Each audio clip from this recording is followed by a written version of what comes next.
বিসমিল্লাহির রহমানির রহিম।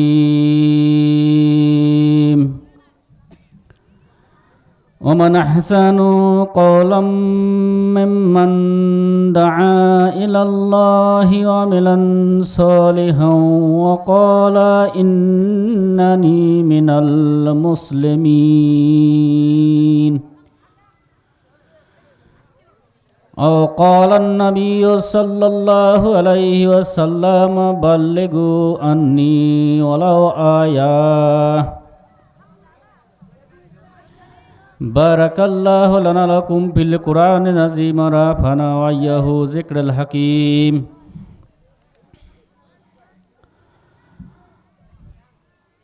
উপস্থিত আজকার সরকাতা জামে মসজিদ উন্নয়ন কল্পে দ্বিতীয়তম ঐতিহাসিক তাফসিরুল কোরআন মাহফিল। উক্ত তাফসিরুল কোরআন মাহফিলে সভাপতিত্ব করবেন প্রখ্যাত আলেমে দ্বীন, আমার শ্রদ্ধেয় ওস্তাদ এবং আমার অভিভাবক সরকাতা কাবিল মাদ্রাসার অধ্যক্ষ হযরত মাওলানা বজলার রহমান। প্রধান অতিথি হিসেবে উপস্থিত থাকবেন ডোমারডিমলা নীলফামারী ১ আসনের এমপি পদপ্রার্থী জনাব মোহাম্মদ সিরাজুল ইসলাম। প্রধান মুফাসসির হিসেবে আজকের এই তাফসিরুল কোরআন মাহফিলের তাফসির পেশ করবেন উত্তরবঙ্গের খ্যাতিসম্পন্ন আলেমে কোরআন হাফেজ মাওলানা রবিউল ইসলাম পঞ্চগড়ি। বিশেষ মুফাসসির হিসেবে উপস্থিত থাকবেন আজকের তাফসিরুল কোরআন মাহফিল বিশেষ মুফাসসির উপাধ্যক্ষ হযরত মাওলানা আফজালুল হক, আমার অভিভাবক সরকাতা কাবিল মাদ্রাসার উপাধ্যক্ষ হযরত মাওলানা আফজালুল হক। বিশেষ মুফাসসির হিসেবে আরও উপস্থিত থাকবেন এইচএম ইমরান হোসেন সোহেল নীলফামারী এবং বিভিন্ন ভাবে বিশেষ অতিথিবৃন্দ, আমন্ত্রিত অতিথিবৃন্দ, আজকের এই মাহফিলের পরিচালকবৃন্দ, সাংবাদিকবৃন্দ এবং বিভিন্ন স্তরের দায়িত্বশীল ভাইসব, পর্দার আলারে মা ও বোনেরা, সর্বপ্রতি সালাম, আসসালামু আলাইকুম ওয়া রাহমাতুল্লাহ।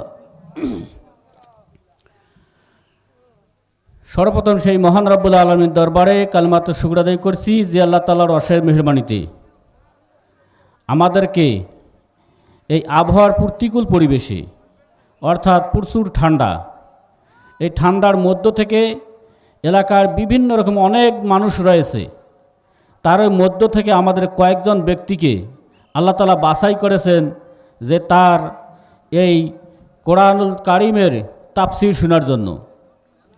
আর এই কোরআনুল কারিমের তাফসির শোনাটা এইটা হচ্ছে রিয়াজুল জান্নাত, মানে জান্নাতের বাগান। এই জান্নাতের বাগান কিন্তু সবাইকে আল্লাহ তাআলা গ্রহণ করেন না বা সবাইকে পছন্দ করেন না। যারা নিয়াত ঠিক থাকে, যারা ইমানদার হিসেবে দাবি করেন, প্রকৃত ইমানদার, তাদেরকেই আল্লাহ তাআলা রিয়াজুল জান্নাতের বাগানে উপস্থিত হওয়ার তৌফিক দান করেন। আর আল্লাহ রাসূলের হাদিস বলেছেন, যে ব্যক্তি রিয়াজুল জান্নাতে যাবে বা তাফসিরুল কোরআন মাহফিলে আলোচনা শোনার জন্য যাবে, এই ব্যক্তিরা বাড়ি থেকে বের হয়ে আসা পর্যন্ত, যতক্ষণ তাফসির শুনবে, তাফসির শোনার পর বাড়ি ফেরা পর্যন্ত তার এই বাড়ি এবং তাকে আল্লাহ তাআলার রহমতের ফেরেশতারা বেষ্টন করে রাখবেন। এই জন্য আল্লাহ তাআলার শুকরিয়া আদায় করি, বলি আলহামদুলিল্লাহ। তার কারণ আল্লাহ তাআলা আমাদেরকে এইরকম পরিবেশে আসার তৌফিক দান করেছেন অনেকের মধ্য থেকে।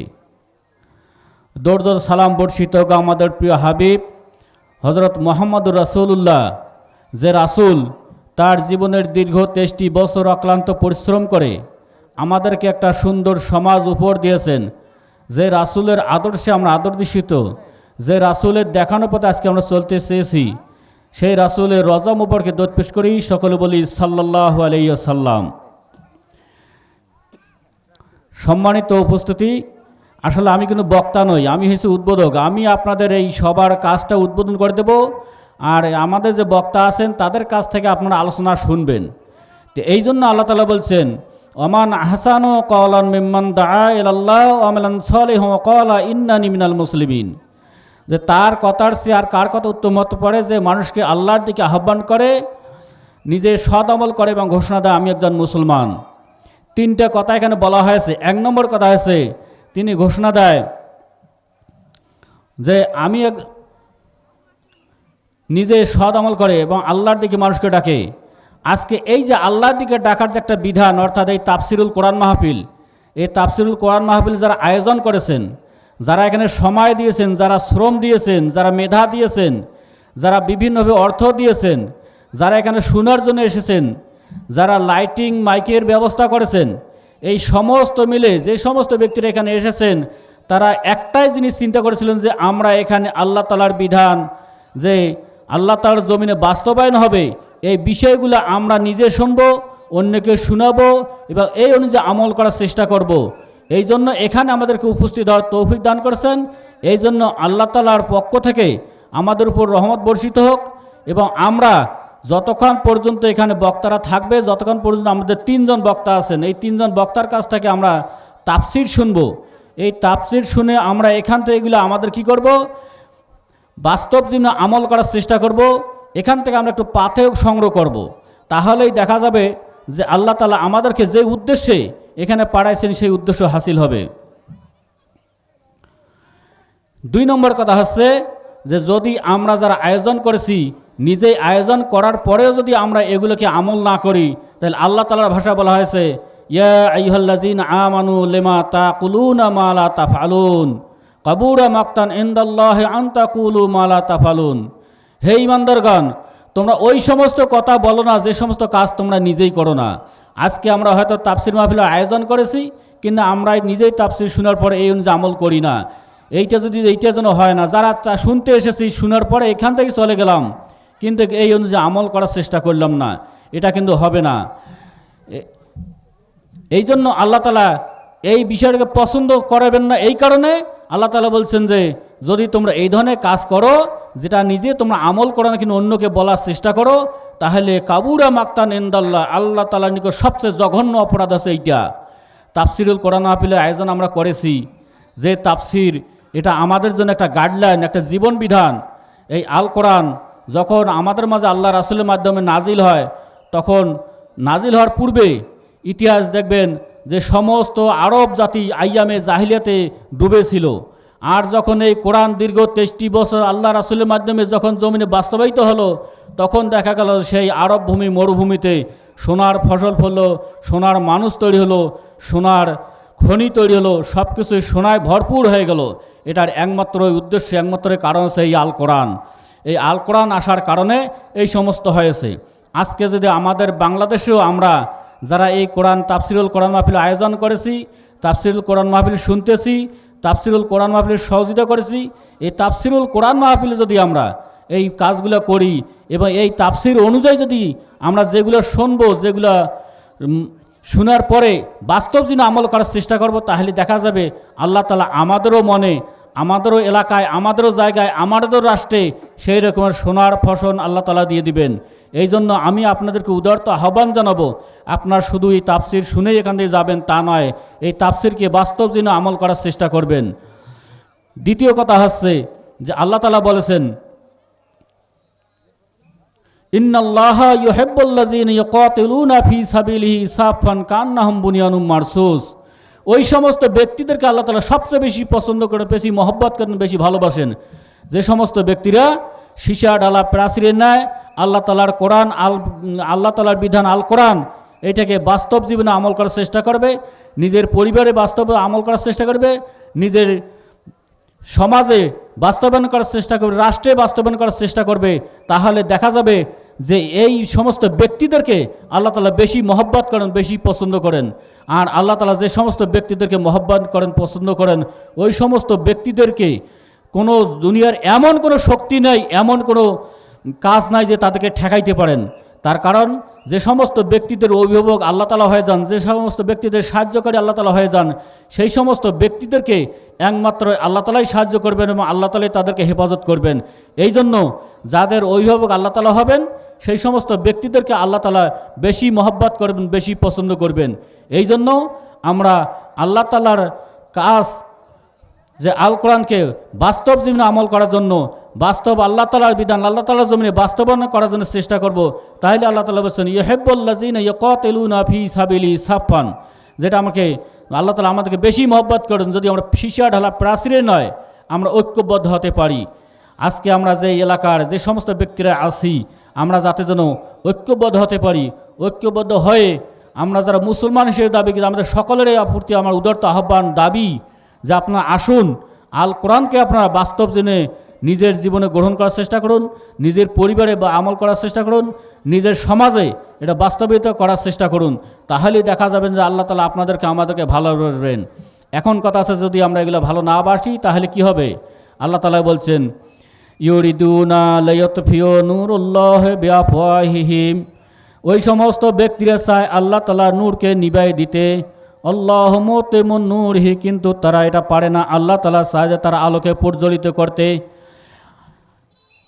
আর দুনিয়াতে যত রকমের শক্তি আছে না কেন, যে সমস্ত শক্তিই হোক না কেন, আল কোরআনকে যারা যেখানে যে অবস্থায় যদি তারা দাবি রাখতে চায় কিন্তু এটা কখনো সম্ভব নয়।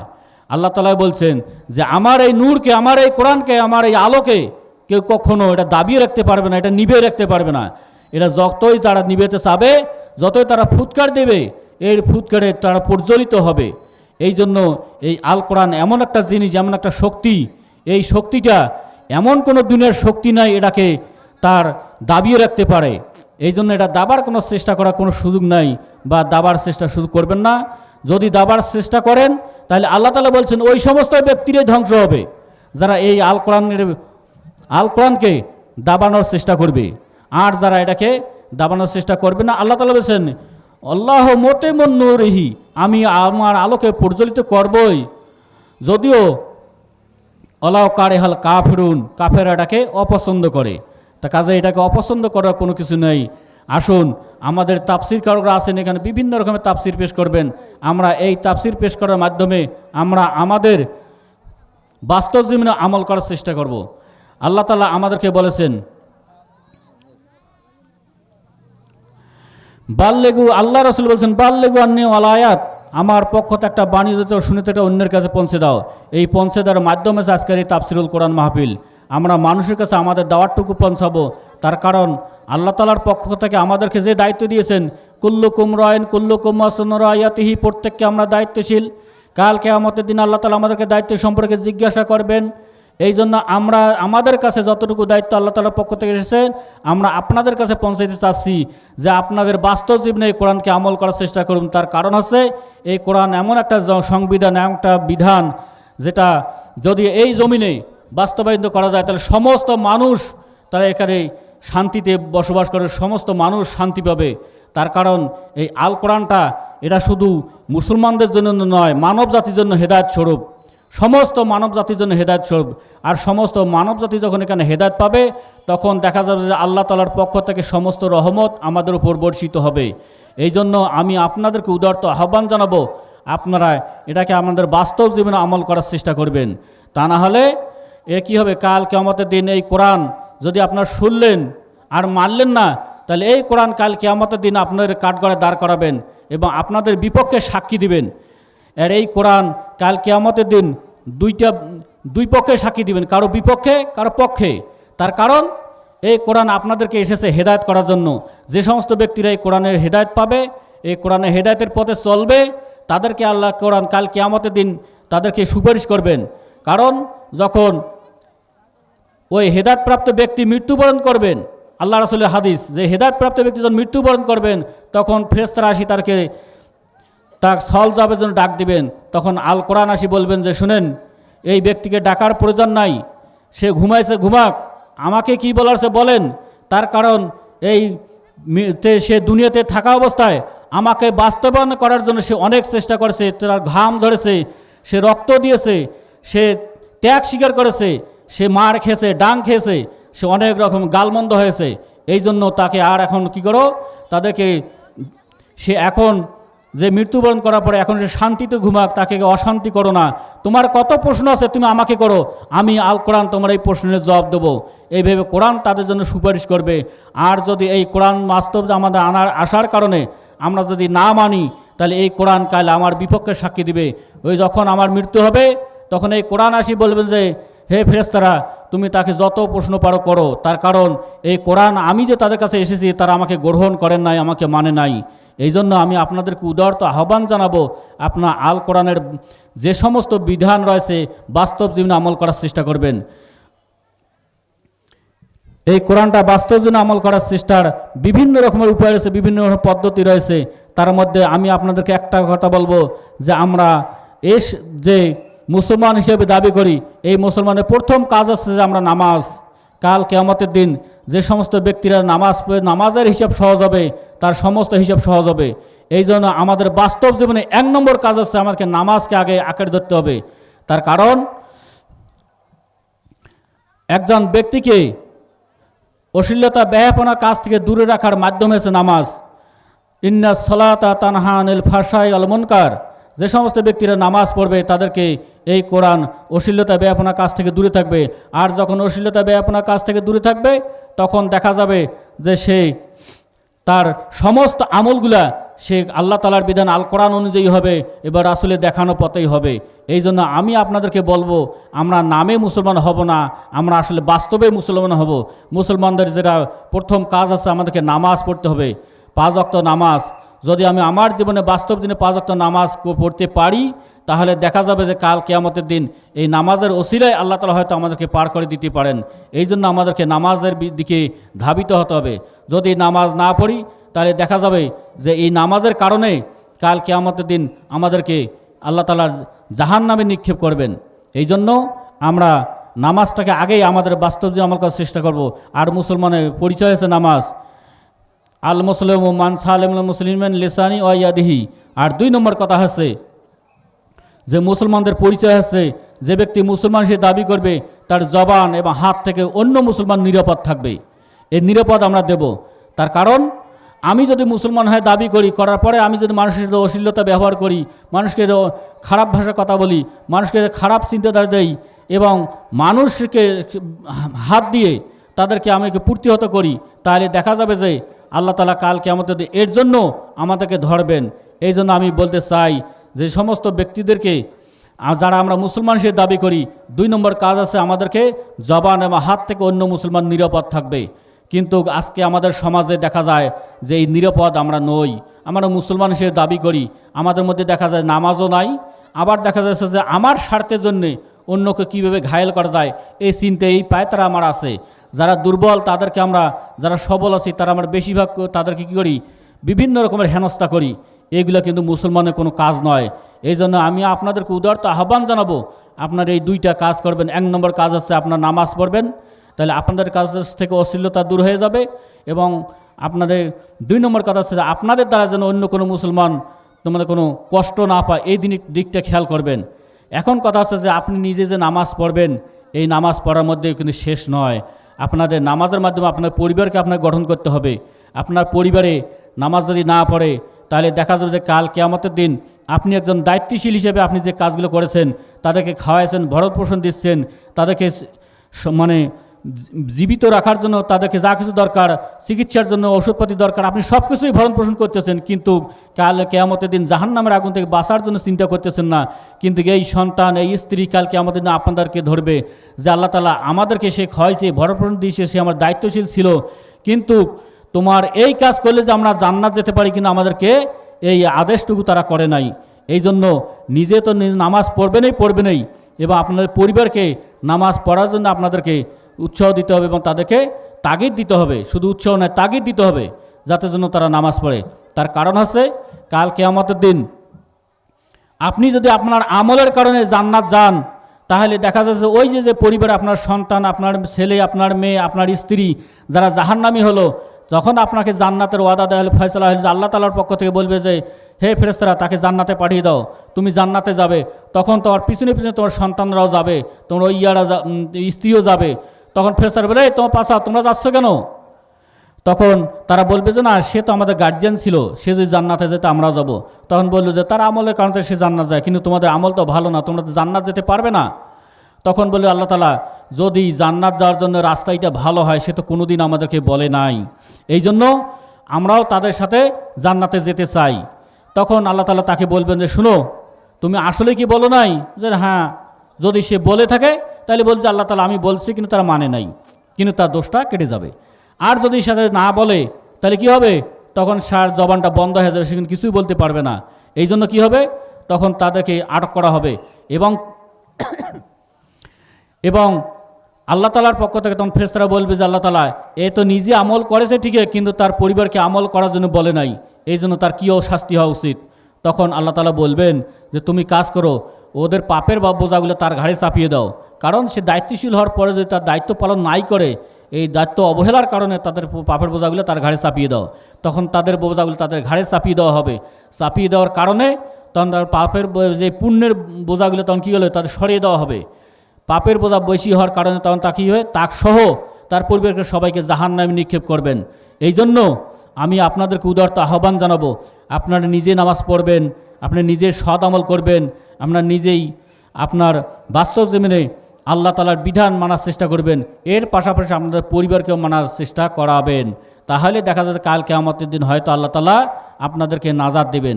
কিন্তু আপনাদের এই কাজটুকু না করেন তাহলে দেখা যাবে যে আল্লাহ তাআলা ওদের আপনার আমলের কারণে তো আপনি জান্নাত যেতে পারবেনও, কিন্তু ওদের আমলের কারণে আপনি জান্নাত যেতে পারবেন না।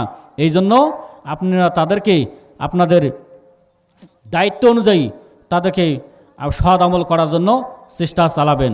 তার কারণ আল্লাহ তাআলা বলছেন কু আনফুসাকুম আহলাকুম নারা, নিজেই জাহান্নামের আগুন থেকে বাঁচাও বা অন্যকে বাঁচার চেষ্টা করো। আর এই চেষ্টা যদি তোমরা না করো তাহলে দেখা যাবে। সম্মানিত উপস্থিতি, আমাদের মাঝে আমাদের আজকের তাফসীরুল কোরআন মাহফিলের সম্মানিত বিশেষ মুফাসসির হযরত মাওলানা এইচএম ইমরান হোসেন সোহেল উপস্থিত হয়েছেন। তাই আপনারা যারা এদিক সেদিক ঘোরাফেরা করছেন, আপনাদেরকে প্যান্ডেলের ভেতরে এসে বসার জন্য বিনীতভাবে অনুরোধ করছি। আমি সম্মানিত বিশেষ মুফাসসিরকে ছোটখাটো জামে মসজিদের পক্ষ থেকে শুভেচ্ছা অভিনন্দন জানাচ্ছি এবং আমি সম্মানিত বিশেষ মুফাসসির এইচএম ইমরান হোসেন সোহেলকে আসন গ্রহণ করার জন্য বিনীতভাবে অনুরোধ করছি এবং